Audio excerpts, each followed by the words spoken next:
주님은 우리를 고쳐서 쓰시는 수준이 아니라 완전히 새로운 피조물로, 완전히 새로운 존재로 다시 태어나게 하셔서 우리를 사용하시고 우리를 붙잡아 주십니다.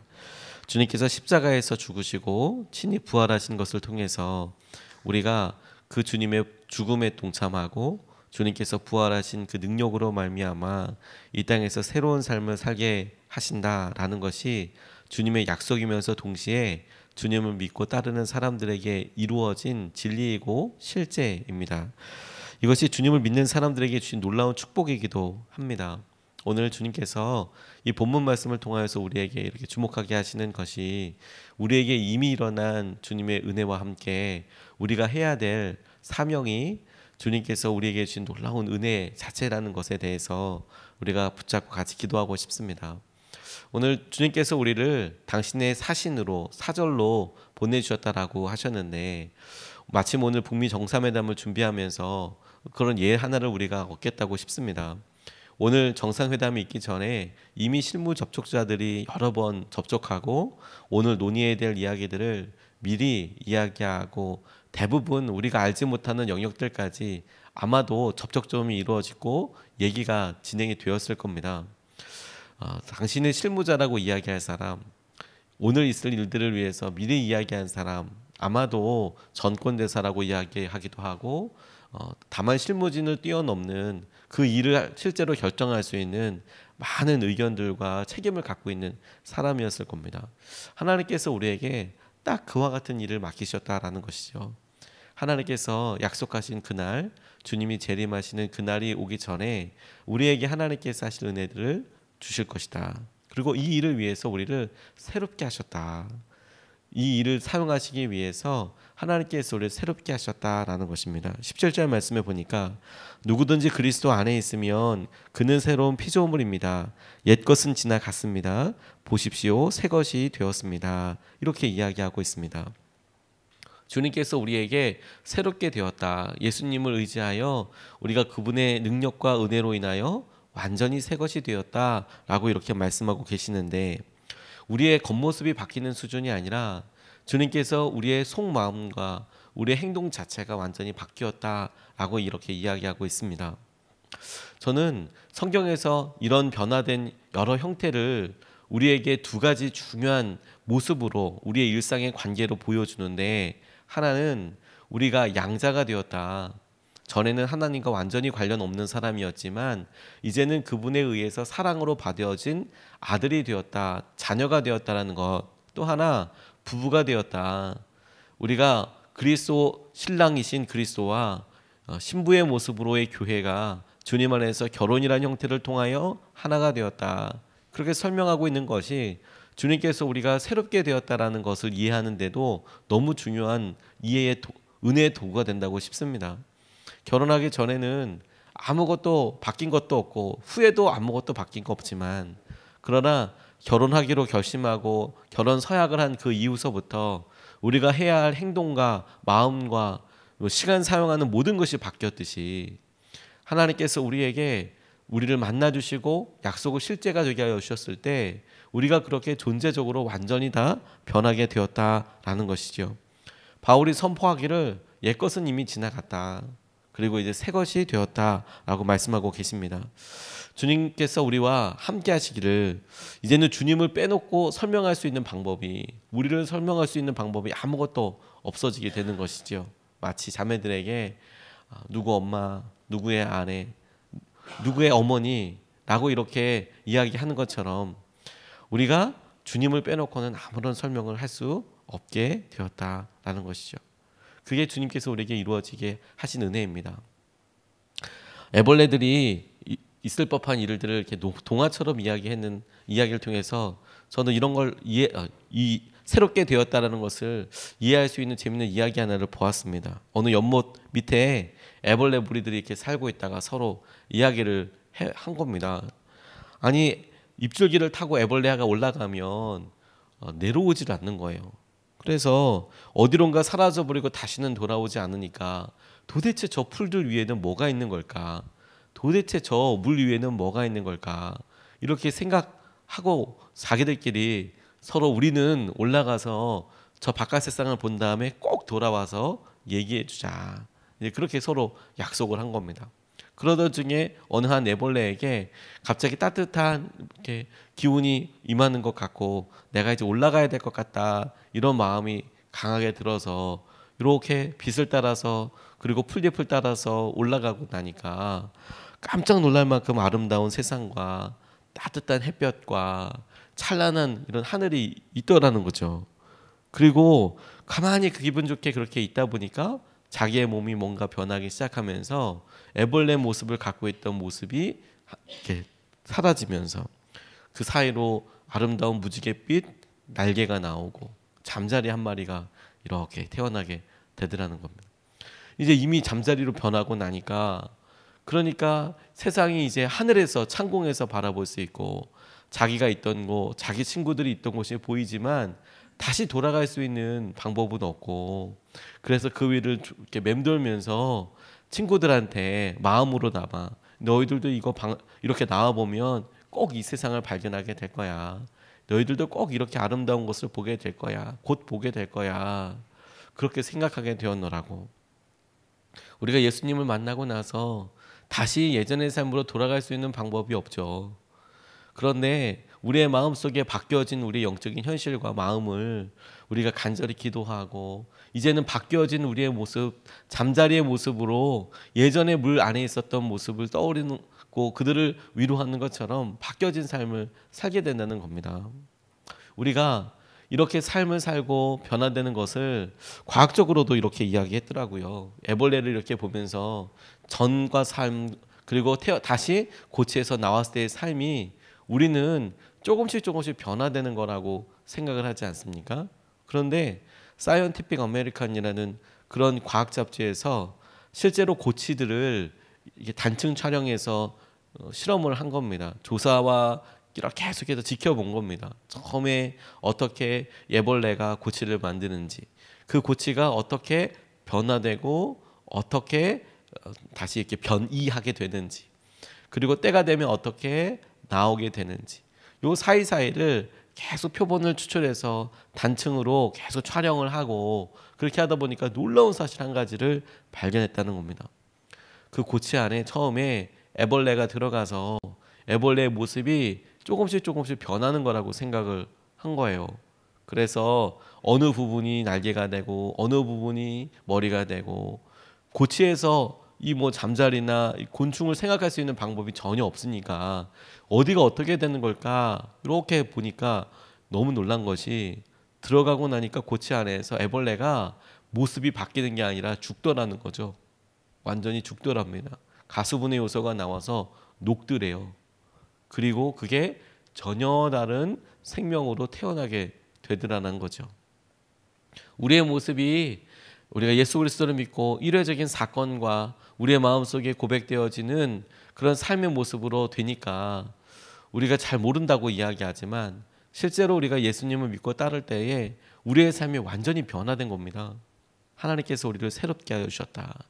우리를 어제와 같이 봐주지 않으시고 그래서 오늘도 우리가 하룻밤 자고 지금 일어나서 똑같은 날을 맞이하고 있는 것 같지만 어제와 우리는 완전히 다르고 하나님께서 우리에게 약속하여 주신 말씀에 의지하여서 우리에게 주신 사명과 우리에게 주신 새날을 우리가 새 생명으로 맞게 되는 것이죠.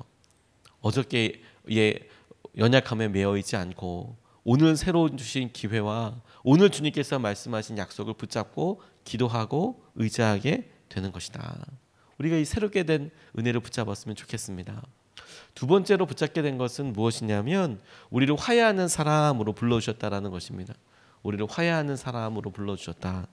19절 20절 말씀에 보니까 곧 하나님께서 사람들의 죄과를 따지지 않으시고 화해의 말씀을 우리에게 맡겨주심으로써 세상을 그리스도 안에서 자기와 화해하게 하신 것입니다.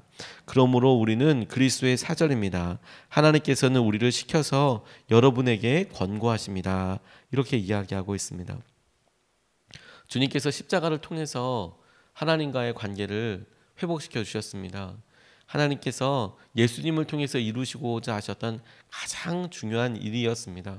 죄로 연약함으로 단절된 우리가 하나님께 스스로 나아갈 수 있는 방법이 없었지만 주님께서 우리를 위하여 우리의 연약함과 죄를 위하여 돌아가심으로 그리고 부활하심으로 그분께서 산 제물이 되어 주셔서 우리가 주님 앞으로 나아가게 되는 길이 열렸다. 이게 하나님께서 우리에게 예수님을 통해서 이루신 화해의 사역입니다. 주님과의 관계를, 하나님과의 관계를 회복시켜 주셨던 그 관계를 완전히 새롭게 하여 주신 은혜입니다. 그런데 예수님께서 바울을 통하여서 우리에게, 제자된 우리에게 보여주시는 삶이 또한 이렇게 화해하게 하는 삶인 것이죠.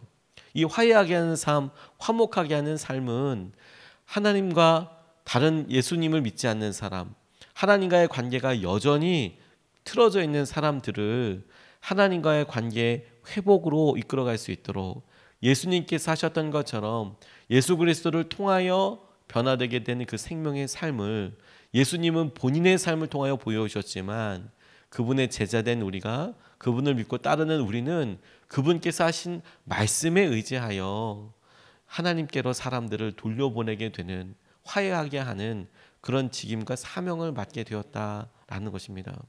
바울이 자기가 하고 있는 일을 이 교인들에게 설명할 때 그렇게 얘기한 거예요. 그리스도께서 하셨듯 나를 화해의 직분으로, 화해하는 사람으로 만들어 주신 것이 너희들을, 여러분들을 하나님께로 돌아오게 하기 위한 통로로 쓰신 것. 그리고 당부하기를 교인들에게 너희들도 사람들을 하나님께로, 주님께로 도래하게 하는 그런 사명을 다해야 한다라는 것이죠. 이것이 주님께서 우리의 큰 은혜와 마음의 은혜로 주신 것입니다. 주님께서 오늘도 우리에게 새롭게 된 나를 통해서 새롭게 된 삶의 무슨 목적과 무슨 방향을 놓고 살 것인가, 주님께서 전혀 새로운 삶처럼 그리스도 안에서 주님을 의지하여 사람들을 화해케 하는 복음의 증인으로서 살아라. 그것이 우리의 삶에 한 번도 경험해 보지 못했던 은혜와 마음을 누리게 하는 통로가 되게 하시는 것이죠. 죄에 빠져 있는 우리를 다시 구원할 수 있는 방법은 아무것도 없습니다. 예수님밖에 없습니다. 지식으로도 우리의 어떤 노력으로도 되지 않습니다.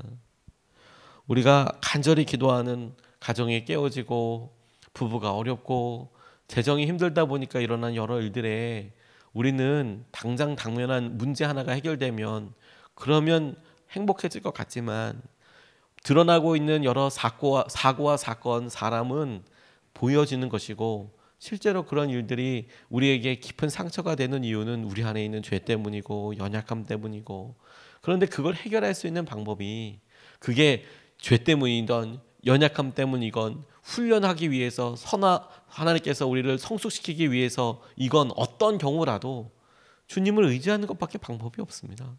주님께로 지혜를 찾는 것밖에 방법이 없으니까 주님을 의지하고 나아가는 것, 그게 주님께서 회복시켜 주시는 놀라운 증거가 되게 하신다라는 겁니다.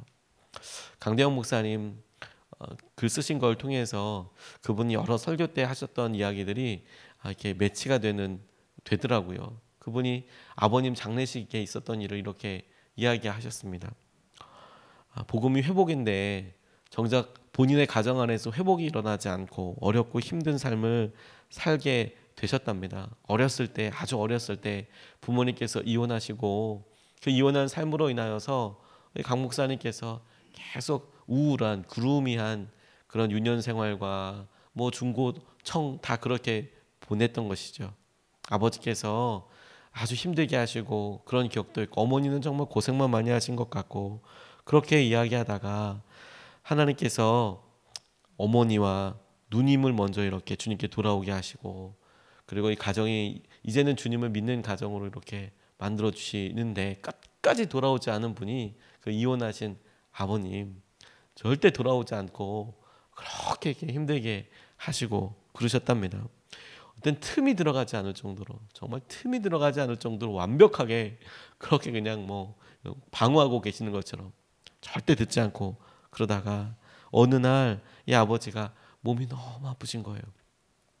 그리고 이제는 가망이 없다라는 이야기를 듣게 되고, 그러니까 이 강 목사님이 찾아가셔서 아버지 이 땅에서도 불쌍하게 사셨는데 예수님 믿고 천국에 가셔야죠.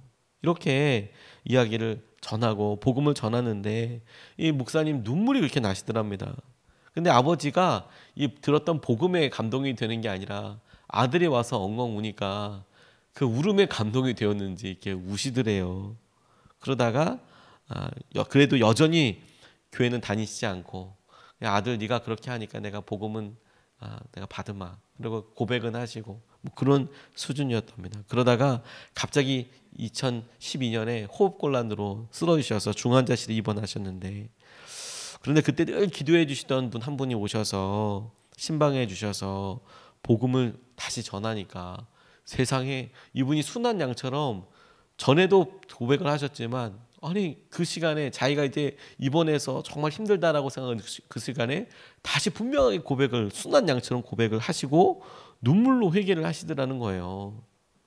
그렇게 아버지가 마지막 생명의 심지가 이렇게 타들어가고 있을 때 늦기 전에 가서 화해하라 이런 마음이 들더래옵니다. 그래서 어머니랑 누님이랑 이혼하시고 뭐 이런 사람을 이렇게 했지만 같이 병원에 가서 어머니께서 먼저 여보 내가 잘못했어요. 나를 용서해 주세요. 이렇게 어머니가 먼저 이야기하신 거죠. 뭐 잘잘못을 가리면서 그때 당시 왜 그렇게 이야기해서 이런 걸 이야기할 게 아니라 이제 아버지 곧 돌아가시니까 여보 내가 잘못했어요 라고 먼저 믿음 생활 하셨더니 어머니가 먼저 그렇게 이야기하고 아버지 손을 잡고 37년 만에 화해를 하셨다는 거예요. 화해를 37년 만에 화해를 아버지도 마음을 열고 화해하시더라는 거예요. 그러니까 중환자실에서 기도를 받으실 때마다 흐느껴 오시더랍니다. 그렇게 2주 시간이 지난 주일에 아버지께서 이렇게 소천하시더라. 그런데 가정이 그 전까지는 우울하고 암울하고 그랬는데 그 장례식장이 그렇게 감사하고 아버지께서 그래도 요즘 시대에 한다면 비교적 젊은 나이에 돌아가셨다고 하지만 그래도 큰 감사가 있고 화해가 있고 은혜가 있더라. 이렇게 이야기하시더라는 거예요.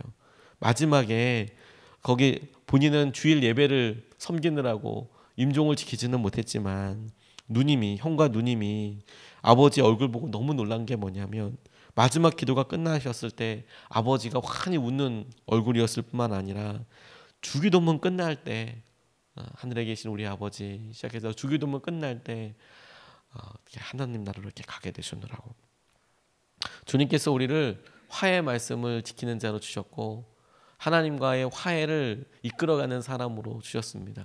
작게는 우리가 주위에 있는 사람들에게 화목하게 하고 또 작게는 우리가 지금 만나는 사람들과의 화해를 통해서 그 사람이 하나님과 화해할 수 있도록 이끌어가는 사람이죠. 근데 우리에게 놀라운 은혜를 이렇게 약속하여 주셨어요. 마태복음 5장 9절 말씀에 보니까 화평하게 하는 자는 복이 있나니 그들이 하나님의 아들이라 일컬음을 받게 될 것이다. 이 화평하게 하는 사람이라는 것이 오늘도 우리 가정을 화평하게 하는 주위에 있는 사람들을 화평하게 하는 그런 수준이 아니라 하나님과 이 사람을 화평하게 하는 사람에게 하나님의 아들이구나 하나님의 자녀다라고 일컫게 되는 은혜를 주시겠다라고 말씀하여 주셨습니다. 이것이 우리에게 오늘 이루어지고 복된 능력이 되게 하시기를 주님의 이름으로 축복합니다. 우리가 오늘 말씀을 2가지로 나눴습니다. 하나는 우리를 완전히 새로운 피조물로 만들어 주셨다. 어제와 똑같은 생각으로 살 것이 아니라 오늘 하나님께서 주시는 완전히 새로운 삶을 사는 것. 2번째, 그런데 그 주님께서 우리에게 화해하게 하는 사람으로 불러주셨다. 하나님과의 관계를 화해하게 하고 하나님께서는 말씀을 화해하게 하는 관계로 우리를 불러주셨다. 우리가 이것을 붙잡고 2번 나눠서 같이 기도하겠습니다. 첫 번째로는 어제의 어색함에 연약함에 매이지 않고 오늘을 새롭게 하신 주님의 은혜에 힘입게 하여 달라고 기도하겠습니다. 어제 힘들고 낙담되는 일이 있었어도 그것 떠올려서 오늘 새롭게 시작하지 않고 오늘 하나님께서 주시는 새로운 마음과 은혜를 붙잡게 하여 주셔서 만나는 어저께 남겨뒀다가 오늘 먹는 거 아니고 오늘 임하실 만나를 가지고 우리가 새롭게 먹고 음식하고 그렇게 하루를 생명으로 사는 것처럼 하나님 오늘의 생명의 만나로 오늘을 살게 하여 주시고 오늘의 은혜로 오늘을 감당하게 하여 주십시오. 어제의 연약함에 매이지 않고 오늘을 새롭게 하신 주님의 은혜를 힘입게 하여 주십시오. 이 시간에 먼저 첫 번째로 같이 기도하시겠습니다.